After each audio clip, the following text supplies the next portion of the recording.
Hi guys and welcome back to the channel Held Dominance. Anthony here.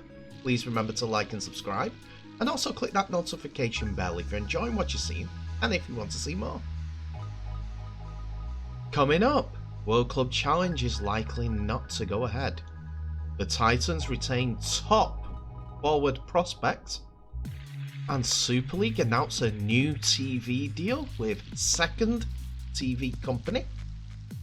And we start today with the news that is coming out of Super League for TV rights, as for the first time in its 26-year history, the free-to-air channels, Channel 4, will be showing Super League for the first time. The initial 2-year partnership will see 10 live Betfred Super League matches air on Channel 4 each season. Channel 4 Super League coverage starts on the 12th of February next year, with 8-time Champions League Rhinos hosting Warrington Wolves. The remaining 9 games will be spread across the season, including 2 end-of-season playoff fixtures.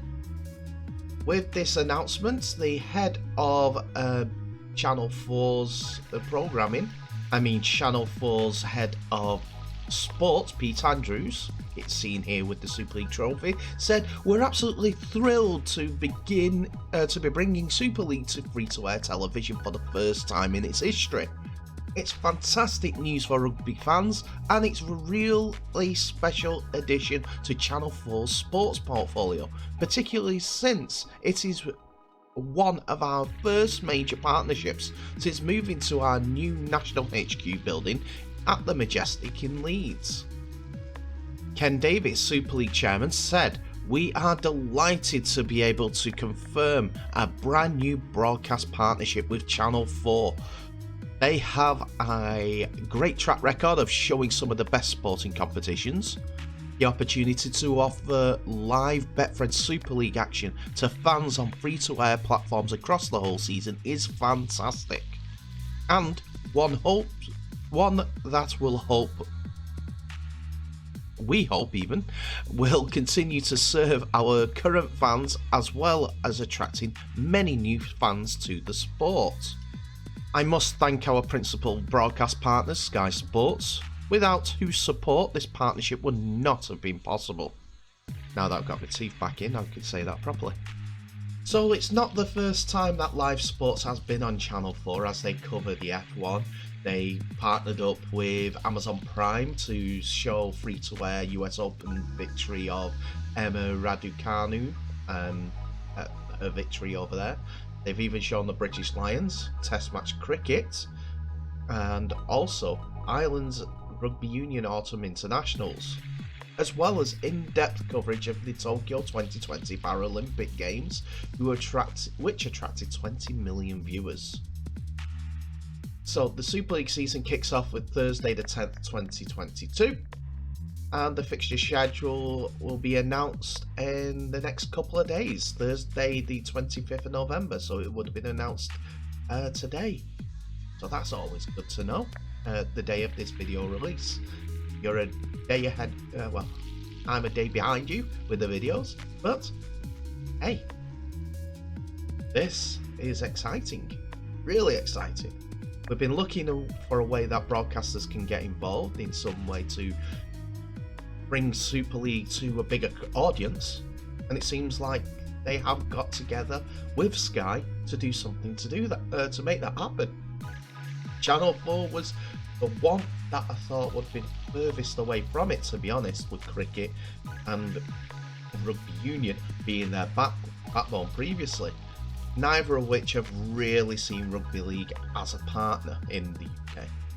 There may be some crossover and there may be some fans, considering that Headingley Cricket Stadium is attached to Headingley Rugby League and Union Stadium.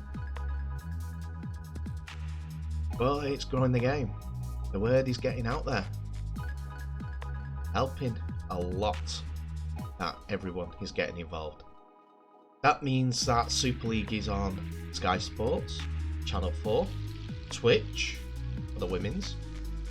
We've got RFL on Premier Sports, the Championship and League One. We've got the Challenge Cup on BBC One. What more could you ask for? Oh, and the Rugby League World Cup that he's going to probably cover too, BBC and possibly even Premier Sports. So this next year of Rugby League will be jam-packed from February all the way up to November. Hope you've got a lot of time spare.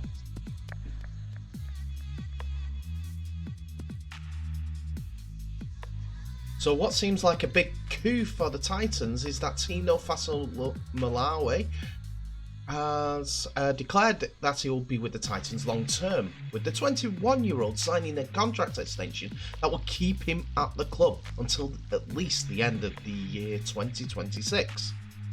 Malawi has quickly risen to being one of the best young forwards in the game. The Queensland State of Origin player claimed the Paul Broughton Medal as the Titans' best in his first year at the club after moving to the coast for the 2021 season.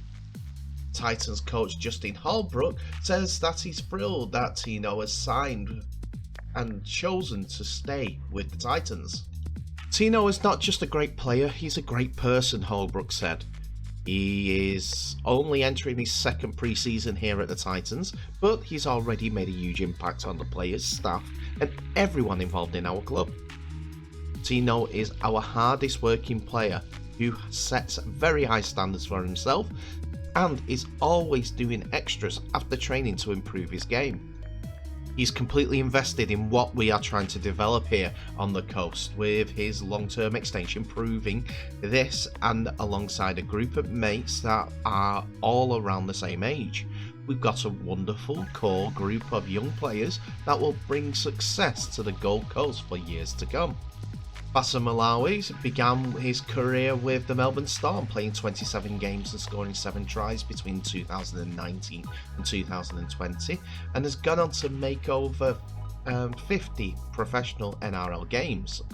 He's also represented Samoa in 2019 and Queensland for the Origin Series 6 times between 2021 and 2022.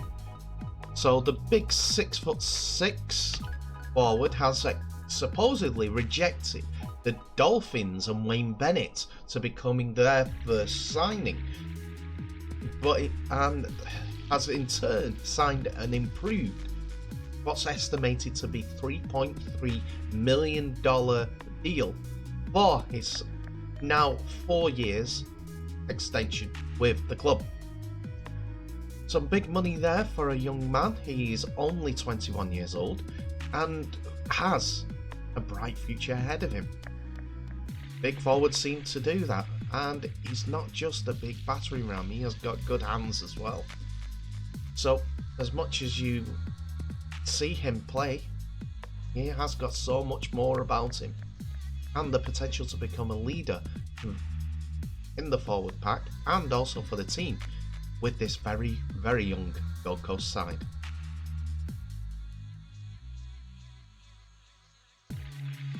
So the likelihood of the World Club Challenge taking place is practically non-existent, despite Penrith Panthers' open invitation to Super League champions St Helens.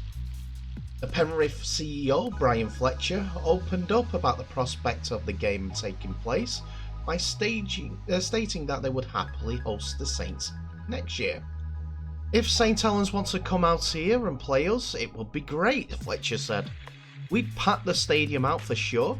Australia's vaccination rate will also be more than 95% by that stage.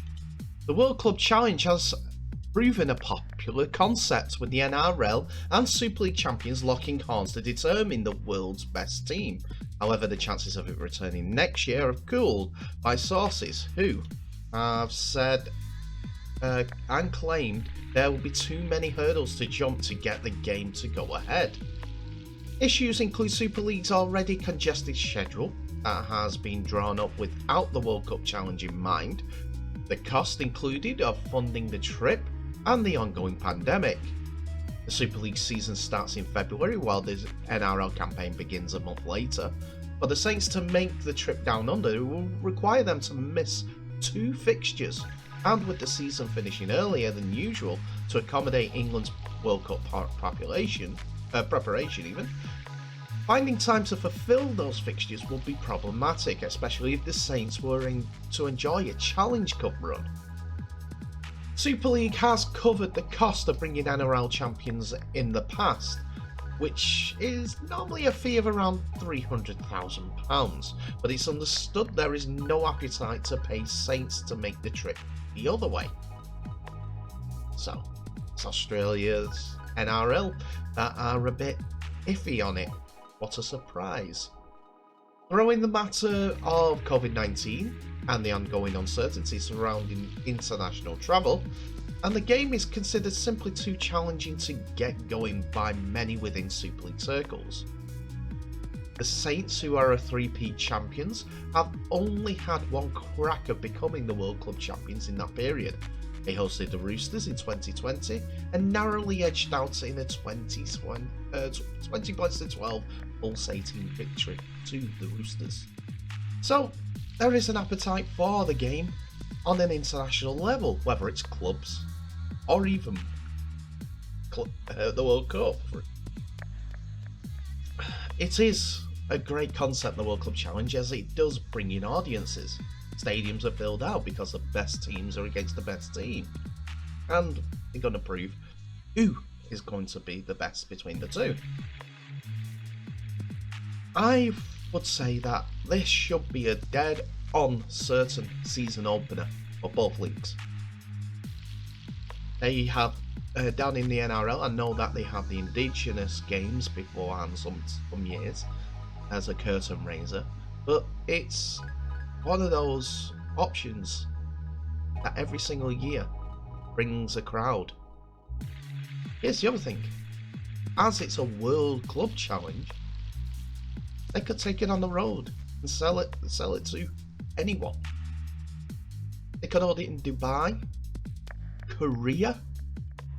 Korea could be a good market because they are still NRL mad since they visited there for one game back in the day. It's what they need to look at. Grow the game internationally. If they do, imagine the funds that come out of that. What? Leagues? Anywhere? Yes, it may be the same top teams all the time, but the NRL changes quite a bit more regularly than Super League does. There has been 3 champions, St Helens, Wigan and Leeds in the Super League era. Yes, I'm sure that's right. Whereas the NRL during that period have had Storm a few times. They've had the West Tigers. They've had North Queensland Cowboys, Penrith Panthers this year, and the list goes on in the same 25-year period. It could mean that a growing market could come out of somewhere else, and it could be triggered by one thing: World Club Challenge game being played in that country. Something new, eh?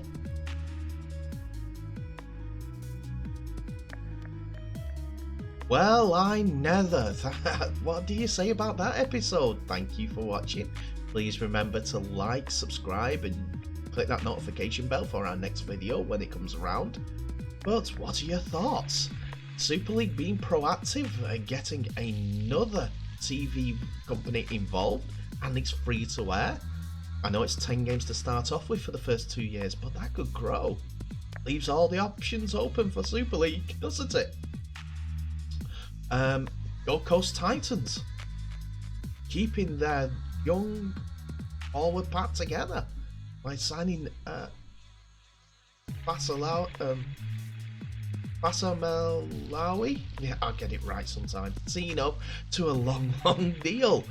Wow, that shows intention for them to grow their clubs. But it's a bit disappointing that the World Club Challenge isn't going ahead. It's just one of those things, but we've come to expect it. it will be back in 2023, I think, once we get everything up and running again, hopefully. It's great to hear that 95% is almost achieved by the NRL for vaccination rates, so that can only benefit for the World Cup and going forward for the likes of World Club challenges, international matches, Anzac tests. Who knows? But in the meantime, thank you again for watching. Please remember to share this video worldwide. We need to grow this sport. You're doing your part, I'm doing my part. Let's hope people take note. But in the meantime, all the best, stay safe, and I'll see you in the next video.